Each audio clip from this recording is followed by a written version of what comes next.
next guest can be seen every Tuesday night on the hit Fox sitcom That 70s Show. Please welcome Laura Prepon.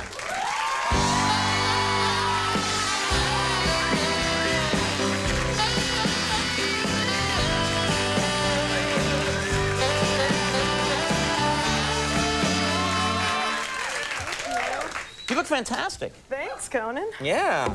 Wasn't Damon wearing a similar outfit, or no? He was, actually, but we didn't coordinate this, believe it or not. It looks better on you. Let me trust. Now, my mom's really excited because I usually wear, like, baggy pants and a T-shirt, and she saw my outfit. She's like, thank you. So... Wait, your mom likes it when you show a little something? Seriously? Yeah, she does, actually. Like, when she saw the cover of Maxim, she was like, oh, my God, you look so pretty. We have this right here. Oh, my God. Take a look at this. This is some amazing outfit you're wearing, and you're...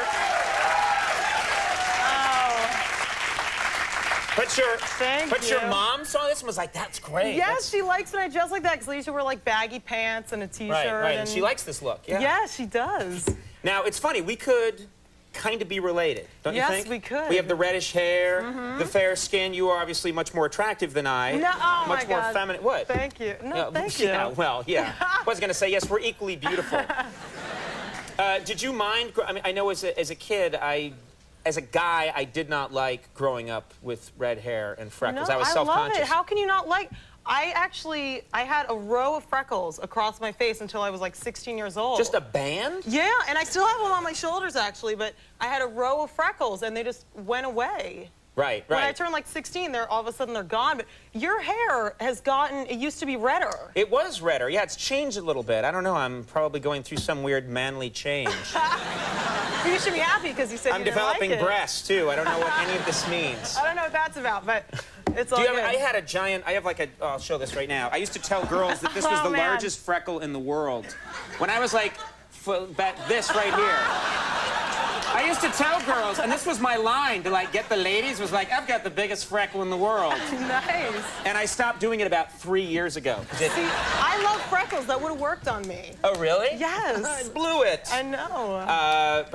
But you obviously you can't go out in the sun. Can you go in? Can you get a tan? No. I mean, I live in LA, but I stay out of the sun completely. Yeah. So I got to. I got to. Yeah, I wear embarrassing cream. It's like, for a woman, it's okay to put creams on, but when you're a guy and you're rubbing creams all over you, I mustn't go in the sun before I apply my creams. I have reality with you. I totally get it. Now, I made a joke about the Gap earlier in the show, Oh. and I understand that I haven't seen it yet, but people have been talking about your Gap ad. People say it's really cool. Yeah, it's actually kind of weird because I like walk up to the camera and I stop. And then all of a sudden, I start, like, freaking out dancing. And, well, those commercials are always hard because you have, like, 9 different people telling you to do a different thing. And then finally, the director, like, came up to me and he said, just pretend it's a Friday night, you're having some drinks with your girlfriends, about to go out, and you're dancing in front of the mirror. I mean, first of all, I only have one friend that's a girl. Right. All my other friends are guys, and I'm not going to dance like that in front of my guy friends. So... And you don't dance in front of the mirror? No, I don't actually. Because I do, and I'm telling you something. You are missing out. Thank you. Maybe I should try that. But in this commercial, I was like dancing around, like smacking my butt, and I'm just like. What, you're smacking your butt when you? Did you do that when you're in a club? You just start spanking your own butt? No. Seriously? Well, in this Gap commercial, it just came out of me. I was just like, ow. So. That's a funny move. I think it's very hard to pull that off. I know if I was dancing somewhere and just started going like, yeah, people would kind of back away, and the police would show up. Well, now that you're drinking that Jack, I think it, Yeah, well, we'll put that actually, away my for now. dancing looked like I had a couple drinks before I shot it, but I think it turned out pretty good. People said it looked good, so. Now, you're playing a television psychic in an upcoming movie? Yeah. Is it now... First of all, I see those sometimes. I mean, they air those kinds of things around the time of night that I'm on. So sometimes if I'm watching my show going, oh, he's hot, I happen to see one of those. I meant myself. I happen to see one of those. Do you stay up that late and watch these TV psychics? What do you watch? Well, when I was doing this movie, I stayed up to like 3 or 4 in the morning trying to catch like an infomercial of a TV psychic. And it was so weird because I ended up, like, I got totally hooked on infomercials. And I ended up with these 4 different, like, infomercial cookers in my kitchen now. Some of those are good. They like, some of them are good. horrible, but some of those infomercial cookers are very good. No, they're great. Like, I got a Pizza Pizzazz, I got a Juice Man. Okay, I got this Set It and Forget It rotisserie. Where, no, seriously, you stick the chicken in, and you set it and forget it. And I was...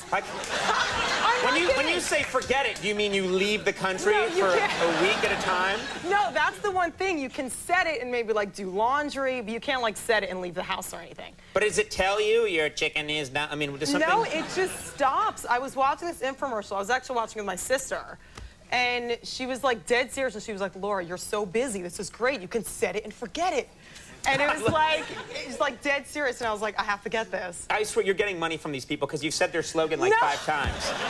No, seriously. Just here's 500 bucks. Say set it and forget it 9 times on Conan O'Brien.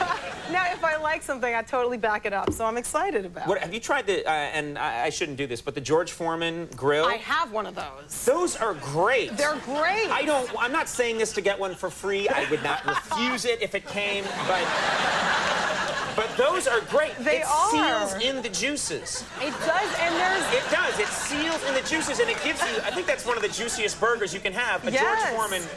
Yeah, someone backstage was just talking about they cooked a salmon on it, and it was the juiciest thing they've ever had. You can cook salmon on those? Yes, you can. I didn't know that. You know what I swear we should do?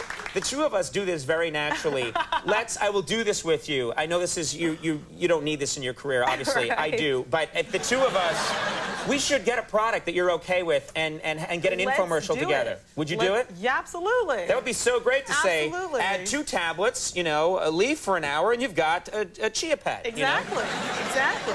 We're both redheads. We can work in the whole thing. Right.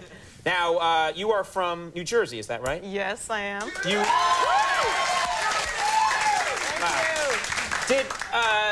I've never detected any Jersey accent at all when I watched that 70s show. Is that something you consciously got rid of? Did it just go away naturally? No, it's actually really weird. I listened to an interview I did, like the first season we started, and my accent was so strong that it, like, hurt my ears hearing it. Mm-hmm. And I think I was talking about Harrison Ford or something, because I love him.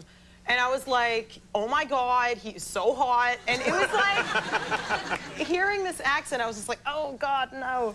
And it just now naturally, it's gone. There's something that goes, because I had a very thick Boston accent when I was a kid, because I grew up in Boston. And I see old footage of me as a kid going, hey, Yastrzemski bid, Larry bid, where's Larry bid? You know, and I would really talk that way. And then it just went away at some point. It goes away. And well, I'm very in LA, happy. Anything, it's gone in LA. Yeah. Just totally leaves. I've been out there for like 3 years, and now I'm like a mutt. I have no accent at all. Where'd I go? I wouldn't say you're like a mutt. That 70s show, which is a really funny show, it's just such a funny cast. Thank you. Is on Tuesday nights at 8 o'clock on Fox. It was so cool having you on the show. Thanks for having me, Yeah, really. Thanks for doing it. Laura Prepon, everyone!